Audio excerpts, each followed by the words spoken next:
On continue notre série Calliope avec un indicateur absolument central, l'indicateur 10. Aujourd'hui, on parle d'accueil, d'accompagnement, de suivi, d'évaluation. Bref, de tout ce qui fait la qualité réelle d'un parcours de formation. Je suis Katharina Jean-Gilles, fondatrice Inset Aid 360 et je vous montre comment structurer cet indicateur comme un organisme de formation professionnelle. L'auditeur Calliope a une question en tête. Est-ce que l'organisme adapte vraiment son dispositif aux besoins des apprenants? Il va regarder comment vous accueillez, comment vous accompagnez, comment vous suivez et comment vous évaluez. Et surtout, est-ce que tout ça est cohérent avec les profils que vous formez? L'indicateur 10 vous demande de prouver que vous adaptez l'accueil, l'accompagnement, le suivi et l'évaluation. Pas de parcours standardisé pour tout le monde. On parle d'individualisation, de personnalisation, de prise en compte des besoins réels.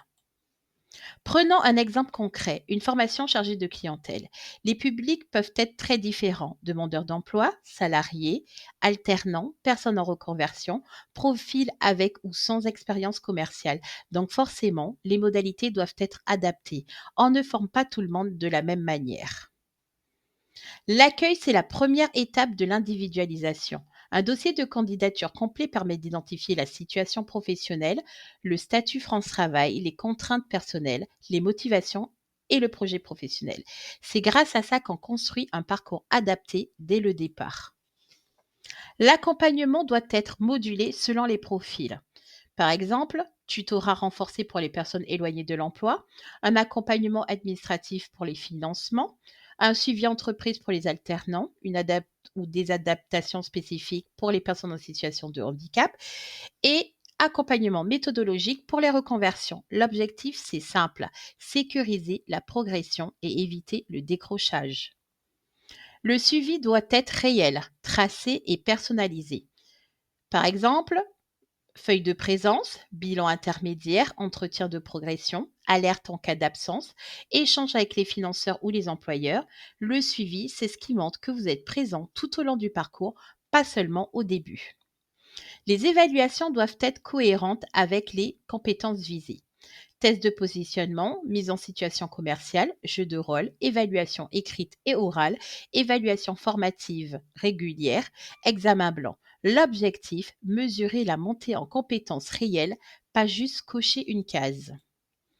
L'auditeur va vérifier des preuves très concrètes. Les traces d'accueil individualisées, les preuves d'accompagnement, les outils de suivi, les évaluations réalisées et la cohérence entre les besoins identifiés et les actions mises en place. Ce qu'il veut voir, c'est la logique, la cohérence, le fil conducteur. L'indicateur 10 est connecté à plusieurs autres indicateurs. L'indicateur 1 sur l'information au public, l'indicateur 4 sur les conditions d'accueil, l'indicateur 5 sur le suivi pédagogique et l'indicateur 17 sur l'adaptation handicap. C'est un ensemble. S'il manque un élément, ça se voit. Mon conseil terrain. Tracez tout, les entretiens d'accueil, les tests de positionnement, les bilans intermédiaires, les évaluations, les échanges avec les apprenants ou les entreprises d'adaptation mises en place. Plus vos preuves sont claires, plus l'audit est fluide. L'indicateur 10, c'est l'indicateur de l'individualisation. Il montre que vous accueillez, que vous accompagnez, que vous suivez et que vous évaluez vos apprenants de manière adaptée. C'est un indicateur clé pour démontrer la qualité de votre pédagogie. Un organisme de formation performant, c'est un organisme qui s'adapte parce que chaque apprenant est unique. Je vous aide à structurer vos pratiques, vos preuves et vos parcours pour une conformité Calliope solide et durable. Merci, à très bientôt.